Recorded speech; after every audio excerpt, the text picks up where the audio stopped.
What's up, everybody? Welcome back to Taste Like Music. Jason and Joe here today. New release Friday. Going to come at you with a review of the new Mitski record called Laurel Hell. It's her sixth studio album, coming several years after her last one, Be the Cowboy.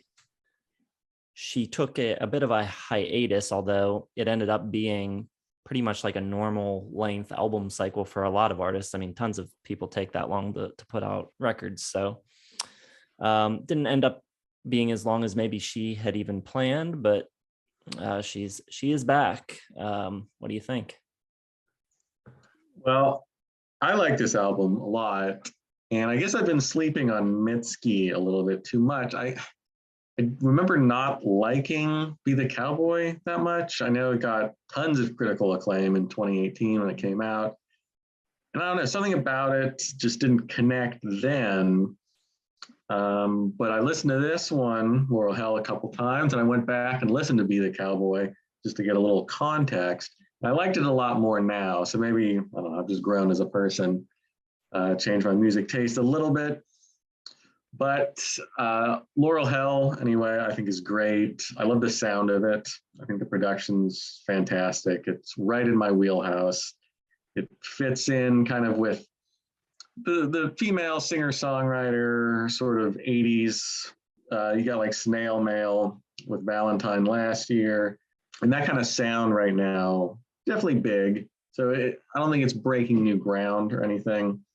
It's kind of like the war on drugs for pop music, I guess, is what it sounds like to me. A lot of that kind of 80s beat, big synths, big drums. So I dig it. I mean, I love that sound. I think the songwriting is good.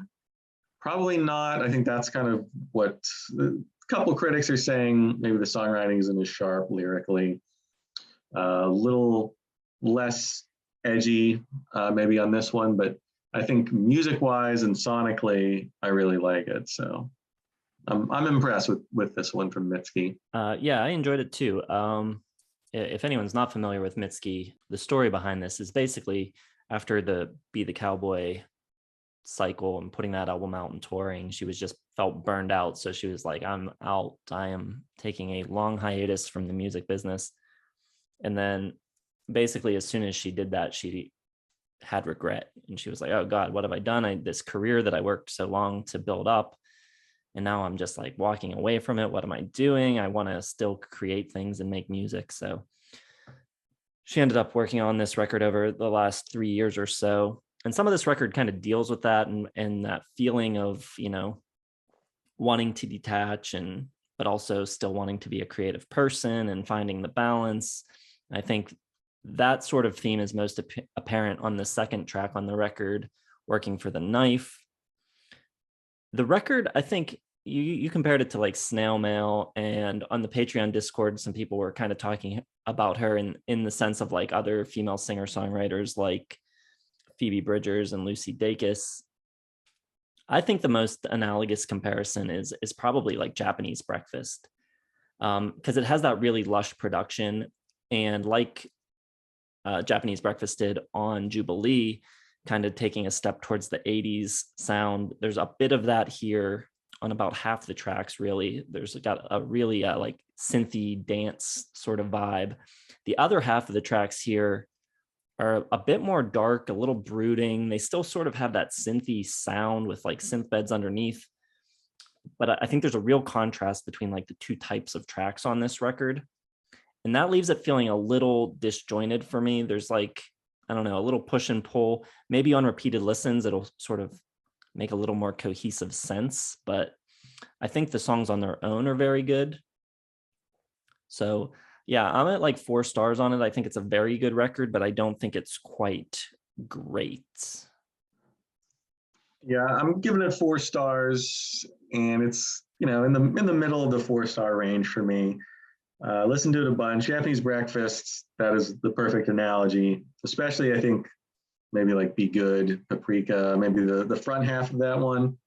And it's interesting because unlike you, the Japanese Breakfast kind of left me cold because it starts out so poppy and then kind of becomes more less poppy more kind of dark and a little sparser as it goes towards the end. With this, I kind of like the way it goes from the real poppy stuff to the darker brooding tracks. Then they'll throw in like a dance beat, like Love Me More and Valentine, Texas, and The Only Heartbreaker. And then it'll go to the slower, broody stuff, but then it kind of always gets back to that poppier, big synth, big piano, big drum sound. And I think that works a little bit better for me. The songs are all short. They're all about 3 minutes long. It's a very like quick listen. It's very immediate. I think on multiple listens, I think it stays good. I've heard it 3 times today.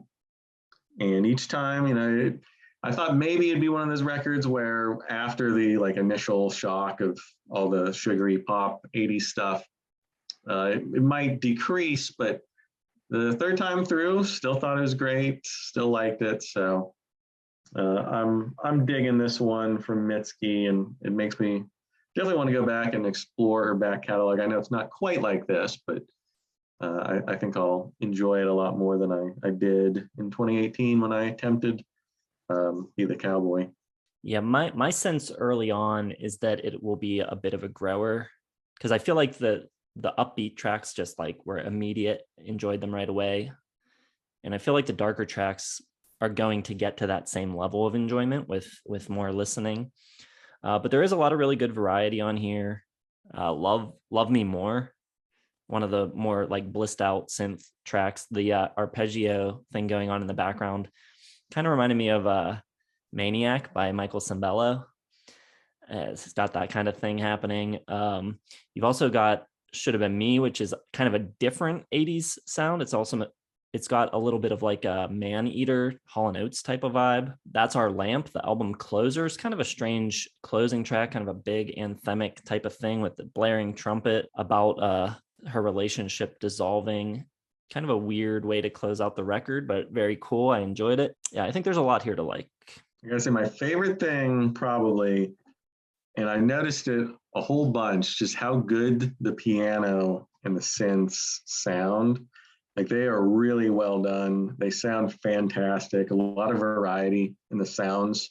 It's not just like straight 80s big synth. Like there's was there a Celesta on here somewhere? There's some kind of like real almost jangly piano. I think it's on, what's it on? Should Have Been Me. Something in there. It just sounds fantastic. I really liked just listening for those different piano and synth sounds. Yeah, it's a really well produced record. Did you catch who produced it? I didn't look it up. Saw somewhere, but it was nobody. Patrick Hyland produced it, and I do not know who that is. I'm not aware either. I'll have to look into that, see if he's done anything else I know. But let us know what you think of this record. If you've heard it, drop your thoughts in the comments. Of course, be sure to like the video, subscribe to the channel if you've not yet done so.